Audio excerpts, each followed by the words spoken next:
একবার না পারলে শতবার চেষ্টা করার উপদেশের কথা আমরা কম বেশি সবাই শুনেছি। যদিও বারবার ব্যর্থ হলে বেশিরভাগ মানুষই দমে যান, তবে আমাদের দেশের একজন উদ্যোক্তা 40 বার ব্যর্থ হওয়ার পর সফল হয়েছিলেন, আর এতে তার লেগে যায় 40 মণ আম।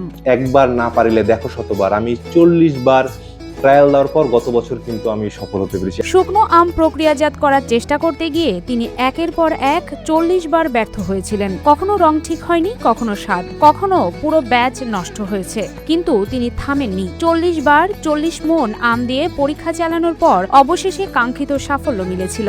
আর এই পরীক্ষার মধ্য দিয়ে তৈরি হয়েছে এমন এক ড্রাইড ম্যাঙ্গো যা এখন দেশের ফল প্রক্রিয়াজাত শিল্পে নতুন সম্ভাবনার দরজা খুলেছে। এই যে আমাদের নওয়াবী ড্রাইড ম্যাঙ্গো স্লাইস গুলো কেমন কি চমৎকার, দেখুন কি চমৎকার কালার, কি চমৎকার টেক্সচার। এই যে বাংলাদেশে প্রথম নওয়াবী ম্যাঙ্গোই প্রিমিয়াম গ্রেডেড ড্রাইড ম্যাঙ্গো উৎপাদন করতে সক্ষম হয়েছে। এবং এই ড্রাইড ম্যাঙ্গো কিন্তু এই কালার টেক্সচার কিন্তু একদিনে আসেনি। গত 2025 সালে দীর্ঘ সাধনার পর কিন্তু আমি এই টেক্সচার নিয়ে আসতে পেরেছি। প্রায় 40 বার ট্রায়াল দেওয়ার পর কিন্তু আমি সফল হতে পেরেছি। সেই উদ্যোক্তার নাম ইসমাইল খান শামীম। আমের রাজধানী হিসেবে পরিচিত চাঁপাইনবাবগঞ্জের শিবগঞ্জে নিজের প্রতিষ্ঠান নওয়াবী ম্যাঙ্গোর মাধ্যমে তিনি ড্রাইড ম্যাঙ্গো প্রস্তুত করছেন। তবে তার এই পর্যায়ে আসার পথটা দীর্ঘ পরীক্ষা আর অপেক্ষার ছিল। আমার প্রতিষ্ঠানের নাম হচ্ছে নওয়াবী ম্যাঙ্গো। আমার এই প্রতিষ্ঠানটি অবস্থান হচ্ছে আমের রাজধানী খ্যাত চাঁপাইনবাবগঞ্জ জেলার শিবগঞ্জ উপজেলায়। তো আমি দীর্ঘদিন যাবত আসলে আম চাষ বা বাজারজাতকরণের সাথে জড়িত। আমরা দীর্ঘদিন যাবত আম চাষ করে আসছি এবং সম্প্রতি গত বছর থেকে আমরা আম প্রক্রিয়াজাতকরণের সাথে যুক্ত হয়েছি। তো আমরা এখানে প্রথম যে প্রোডাক্টটি আমরা প্রথমে শুরু করি সেটা হচ্ছে ড্রাইড ম্যাঙ্গো, এবং বাংলাদেশে প্রথম প্রিমিয়াম গ্রেডেড ড্রাইড ম্যাঙ্গো তৈরি করতে সক্ষম হয়েছে। এবং দীর্ঘ প্রচেষ্টার পর কিন্তু ড্রাইড ম্যাঙ্গো গত বছরের আগস্টের প্রথম সপ্তাহেই কিন্তু আমি সফল হই ড্রাইড ম্যাঙ্গো তৈরি করতে। শুরুতে তার লক্ষ্য ছিল দেশের আমকে শুধু মৌসুমী ফল হিসেবে না রেখে সারা বছর বাজারজাত করার উপযোগী পণ্যে রূপ দেওয়া। কারণ প্রতি বছর দেশে বিপুল পরিমাণ আম উৎপাদিত হলেও সংরক্ষণ ও প্রক্রিয়াজাতকরণের অভাবে বড় একটি অংশ নষ্ট হয়। সেই অপচয় কমিয়ে আম থেকে নতুন পণ্য তৈরির চিন্তা থেকেই তার এই ব্যতিক্রমধর্মী উদ্যোগের যাত্রা শুরু হয়। যে আমাদের আমের উৎপাদন অনেক হচ্ছে। আগে শুধুমাত্র চাঁপাইনবাবগঞ্জে আমের উৎপাদন হতো, এখন প্রায় সারা বাংলাদেশের 22 থেকে 23টা জেলাতে বাণিজ্যিকভাবে আমের উৎপাদন বেড়ে গেছে। দেশের কৃষি বিভাগের সূত্র মতে প্রায় 25 লক্ষ মেট্রিক টন আম উৎপাদন হচ্ছে।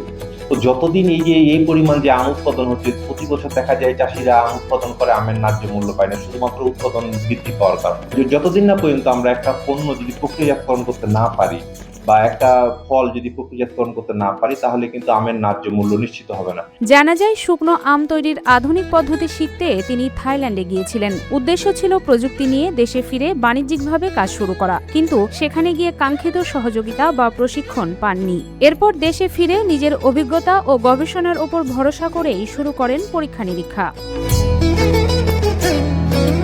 পরীক্ষা নিরীক্ষার পর্ব শেষ করতেই তার অনেক সময় লেগে যায়। 40 বার ব্যর্থ হয়ে সফল হওয়ার পর নিজের প্রতিষ্ঠান নওয়াবী ম্যাঙ্গোতে তিনি বাণিজ্যিক উৎপাদন শুরু করেন।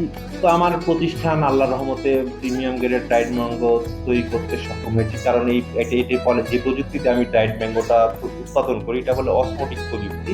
এটা হচ্ছে চমৎকার টেক্সচার হয়। মূলত থাইল্যান্ড, ফিলিপিন, কম্বোডিয়া এরাই কিন্তু মূলত এই টেকনিক ইউজ করে তারা বিশ্ববাজার দখল করে আছে ড্রাইড বিভিন্ন আম সহ বিভিন্ন ফলের ড্রাইড পণ্য উৎপাদন করে।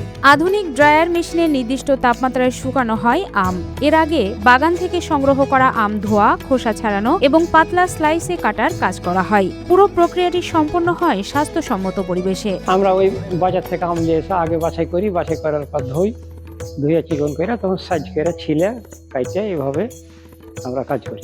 যে আম ভালো বড় বাছাই করে কাইটে ফালি ফালি করে দুটা দুধ দিয়ে আবার পানতে ধুইয়া আবার সিদ্ধ করতে দিয়ে পরের দিন 24 ঘন্টা পর পানতে ধুয়ে 10 মিনিট দিয়ে আবার মেশিনে ধরি।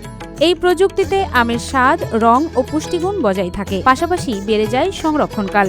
1 মণ কাঁচা পাকা আম থেকে তৈরি হয় প্রায় 4 কেজি শুকনা আম। এই প্রযুক্তিতে আমি ড্রাইড ম্যাঙ্গো উৎপাদন করছি এবং ব্যাপক সাড়া পাচ্ছি, এবং আপনারা নিজেরাও দেখলেন যে অনেক চমৎকার টেক্সচার, কালার, খেতেও অনেক সুস্বাদু। ড্রাইড ম্যাঙ্গোর সফলতার পর এখন তার উদ্যোগ শুধুমাত্র আমেই সীমাবদ্ধ নেই। একই প্রযুক্তি ব্যবহার করে শুরু করেছেন ড্রাইড আনারস উৎপাদন।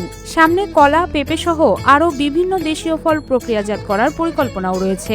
আমের পাশাপাশি আমরা প্রিমিয়াম গ্রেডের ড্রাইড পাইনাপেল উৎপাদন করতে সক্ষম হচ্ছি, ড্রাই পেঁপে। তারপরে অসময়ে আমরা কোল্ড স্টোরেজে পাল্প সংরক্ষণ করে বাকি 8 মাস ম্যাঙ্গো লেদার বা ম্যাঙ্গো বার উৎপাদন করছি।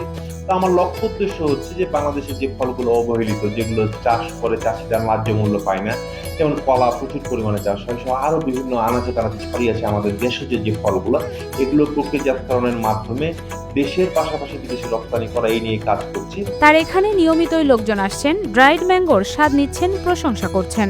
অনেক সুস্বাদু আপনার, আসলে তো আমরা এর আগে ড্রাই ম্যাঙ্গো কোথাও দেখিনি, আমরা এখানে প্রথম ড্রাই ম্যাঙ্গো সামিন খানের এখানে দেখলাম। এগুলো খেলাম, খুব সুস্বাদু লাগলো আমার খেতে, এবং এখানে অনেকগুলো আমি কিনলাম ড্রাই ম্যাঙ্গো, আর আপনার আমরাও সেইগুলো আর পরিবারের জন্য পাঠাবার জন্য। তো আপনারা সকলে আসতে পারেন, খুব সুস্বাদু।